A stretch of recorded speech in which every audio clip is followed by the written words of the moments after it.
Hey, my name is Raquel Archer. I work in the Fort Worth community with low-income families and just want to share a little bit of experience about what I learned from working with these families.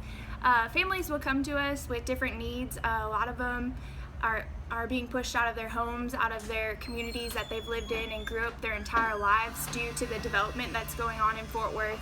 A lot of businesses are buying out the areas, which is great for the community and the economy, but a lot of families are getting lost in the mix of that. So recently I had a family come to me, a family of 2 or 3 kids and single mom, and they've been homeless and misplaced out of their family for almost a year and a half now.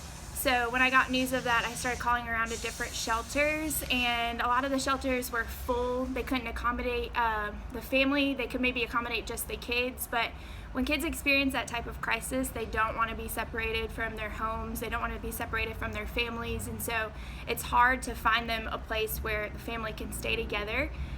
So what we started doing was just calling around and eventually found a place that could accommodate the whole family, but I learned shortly after they went through orientation it was going to be around $300 for the family to be there. It's hard for a family to come up with money on the spot, and so this family is still going from house to house with family members sleeping on the floors. They're living in motels when they can afford it, and there is just a huge need in Fort Worth for more shelters, for more people to accommodate families so they can stay together. I work with youth, and so it's hard to see youth go through tragedy due to results from their parents that they can't always control.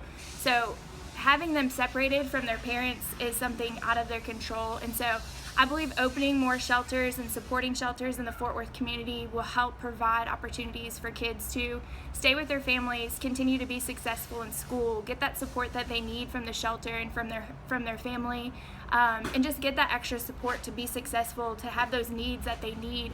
I realized recently the things that I spend time taking for granted, a lot of families are out there praying for every night, and so I think that if we can get behind people who are trying to support the community and the people who are misplaced from their homes, we can really make a difference in the Fort Worth community with the low-income families. So get behind this cause, get behind, if you can't give, try to give your time, try to give your support, but come together and support the families of Fort Worth and these kids that really need help finding places and homes, because it's a huge need there. With the community expanding to accommodate people who are developing businesses, we're losing being able to accommodate the people who've grown up there and need the extra support. So get behind this cause. I'm a huge supporter of it, and I hope you can get behind it too.